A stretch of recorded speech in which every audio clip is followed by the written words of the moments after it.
Good evening everyone.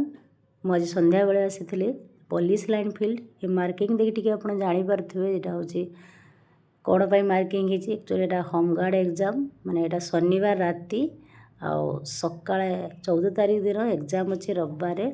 ଆମେ ଆସି ସେଣ୍ଟରରେ ପହଞ୍ଚିଗଲୁ। କେତେ ପିଲା ଆସିଛନ୍ତି ଦେଖନ୍ତୁ। ଏଇଟା ଡିଷ୍ଟ୍ରିକ୍ଟ ୱାଇଜ୍ ଏକ୍ଜାମ୍, ତ ସେ ପାଇଁ ବାଲେଶ୍ୱର ଯେତେ ସବୁ ପିଲା ସବୁ ଏଇ ବାଲେଶ୍ୱର ପୋଲିସ ଲାଇନ୍ ଫିଲ୍ଡରେ ସେମାନଙ୍କର ଏକ୍ଜାମ୍ ହେବ। ତ ସମସ୍ତେ ଲମ୍ବା ଲାଇନ୍ରେ ପୁରା ଛିଡ଼ା ହେଇଛନ୍ତି। ଦେଖନ୍ତୁ ଆପଣ କେତେ ବଡ଼ ବଡ଼ ଲମ୍ବା ଲାଇନ୍ ହେଇଛି।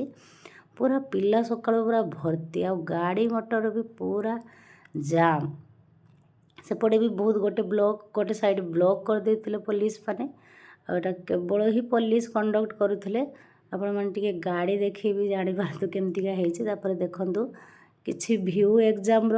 ଏ ଏକ୍ଜାମ୍ଟା ବହୁତ ନିଆରା ଥିଲା, କାହିଁକିନା ପୁରା ତଳେ ପଟିଆ ପକେଇକି ସମସ୍ତେ ଲେଖୁଥିଲେ ଯେଉଁ ଏକ୍ଜାମ୍ ବୋର୍ଡ଼ରେ। ଏମିତିକା ଏକ୍ଜାମ୍ ଫାର୍ଷ୍ଟ ଟାଇମ୍ ଆମେ ଦେଲୁ।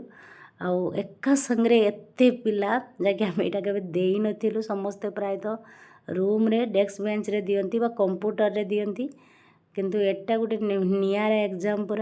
ପୁରା ତଳେ ବସି ପଟିଆ ପକେଇକି ଯେ ଯାହା ରୋଲ୍ ନମ୍ବର ଅନୁସାରେ ପଡ଼ିଥିଲା ସମସ୍ତେ ପଛକୁ ପଛ ପୁଅ ଝିଅ ଅଲଗା ହେଇକି ବସିକିରି ଦେଉଥିଲେ।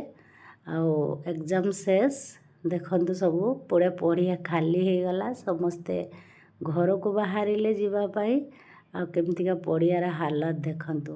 ବହୁତ ସୁନ୍ଦର କଣ୍ଡକ୍ଟ ହେଇଥିଲା। ପୋଲିସ ମାନେ ବହୁତ ବଢ଼ିଆ ସେ କଣ୍ଡକ୍ଟ କରିଥିଲେ। ଯେମିତିକା ବସିବା କଥା, ରୋଲ୍ ନମ୍ବର ଲେଖା ହେଇନଥିଲା, କିନ୍ତୁ ସେମାନେ ରୋ ୱାଇଜ୍ ସବୁ ବସାଇ ଦେଉଥିଲେ। ତାପରେ ଏକ୍ଜାମ୍ ସରିଲା ପରେ ଆମେ ବାହାରିଲୁ। ବାହାରିଲା ପରେ ବି ବହୁତ ଭିଡ଼ ହେଇଥିଲା, ଯେମିତିକି ରଥଯାତ୍ରାରେ ହୁଏ ପୁରା ସେମିତିକା ଧୂଳି ଉଡ଼େଇ ପିଲା ବାହାରୁଥିଲେ।